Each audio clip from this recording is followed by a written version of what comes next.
So, a month or two ago, my brother came up to me holding a very familiar-looking text, Albert Camus' essay, The Myth of Sisyphus. You might remember that one of the very first videos we created together was about the same essay, so we thought it would be fun to revisit Sisyphus, this time going into more depth and analysis.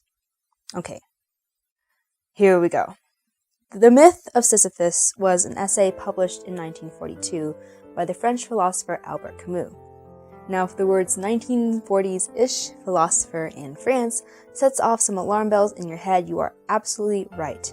The myth of Sisyphus, and more importantly Camus, emerged right in the midst of the French existentialist heyday. Now, you and I might be well acquainted with the word existential from phrases like late-night existential crisis or teenage existential angst, but contrary to popular belief, existentialism isn't just about the terrifying meaninglessness of the universe. I personally find it to be quite a hopeful way of thinking, because even though it does acknowledge the terrifying meaninglessness of the universe, it also revolves around the idea that we can create our own meaning or projects, which is more or less what Sisyphus is all about. As the actual myth of Sisyphus goes, in ancient Greece, Sisyphus used to be the king of Corinth and one of the wisest mortals in the world, but he was punished horribly in the afterlife. This much we know, but the rest is shrouded in, myth, because there are many different tales about how Sisyphus got on the god's bad side. Some say that he managed to chain death itself. Some say that he told Zeus's secrets in exchange for water in Corinth. Others say that he convinced Hades to let him return to life temporarily and then refused to go back. In each of these stories, Sisyphus' only sin was that he loved life too much and didn't fear the gods enough. In the end, he ended back in the underworld, condemned to roll a rock up the hill for the rest of eternity. One pictures the tremendous effort, the strain and sweat as Sisyphus heaves the boulder up and up the hill, but as soon as the rock is about to reach the summit, it rolls back down the hill, and Sisyphus turns around to push it back up again. Camus writes that it is during that return, that pause, that Sisyphus interests me. That is the hour of consciousness. It is not the torment itself, but the consciousness of it, and the choice to engage in it over and over, which interests Camus. To many of us, the idea of performing a futile task over and over for the rest of eternity sounds horrible, but imagine how much more painful it would be if we were aware of this futility. Camus argues that Sisyphus' consciousness of his own pointless fate is what makes the myth tragic. Yet, contrary to what we would expect, Camus states that this awareness that was to constitute his torture at the same time crowns his victory. To Camus, Sisyphus is the absurd hero, trapped within the machinery of fate in a meaningless world, yet somehow able to overcome it. When he leaves the heights and gradually sinks towards the lair of the gods, he is superior to his fate. He is stronger than his rock.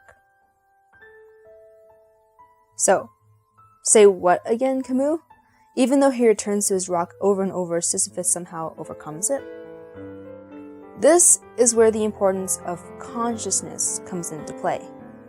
In his explanation of the recipe for absurd victory, Camus references the myth of Oedipus, destined from birth to kill his father and marry his mother. Many people try to keep this from happening, but it eventually comes to pass, and upon discovering this, Oedipus blinds himself in sorrow. Yet at the very end of the play, Oedipus states that, despite so many ordeals, my advanced age and the nobility of my soul make me conclude that all is well. It's important to realize that Oedipus isn't being glib or optimistic here. Rather, he is acutely aware of everything that has happened and chooses to pronounce it well.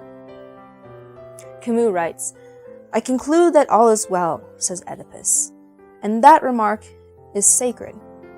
It echoes in the wild and limited universe of man. It makes a fate a human matter, which must be settled among men. All Sisyphus' silent joy is contained therein. His fate belongs to him. This is how Sisyphus overcomes his rock. We might not be able to change the circumstances we're in or the inherent meaninglessness of the universe and our personal fate, but by reflecting upon it, we can choose how to interpret it. We can take hold of it and create our own meaning. The same consciousness which causes us to feel torment from the absurd is the tool through which we make our fate our own. Furthermore, if there truly is no higher power or overarching direction to this world, then fate is a human matter. The absence of a larger meaning means that we can create one ourselves. To take a step back out of this framework of Greek myths, we realize that the trials and tribulations of Sisyphus are extremely relevant to our own lives. Who hasn't felt despair at a repetitive cycle which seems to lead to nowhere? Who hasn't felt chills at the realization that we're destined to die? Or on the much larger scale of geologic and cosmic time, our entire species is destined to die, and we're just one fraction in a millisecond of the lifespan of this universe. Camus writes that it happens that melancholy arises in man's heart. This is the rock's victory. This is the rock itself. The boundless grief is too heavy to bear. We are all Sisyphuses, grappling with our personal rocks. We are all Oedipuses, trapped under the fate of an inevitable death. Yet whatever happens between now and then, whatever happens within our fates themselves, that is completely up to us. One always finds one's burden again. But Sisyphus teaches the higher fidelity that negates the gods and raises rocks.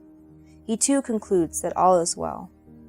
This universe, henceforth without a master, seems to him neither sterile nor futile. The struggle itself towards the heights is enough to fill a man's heart.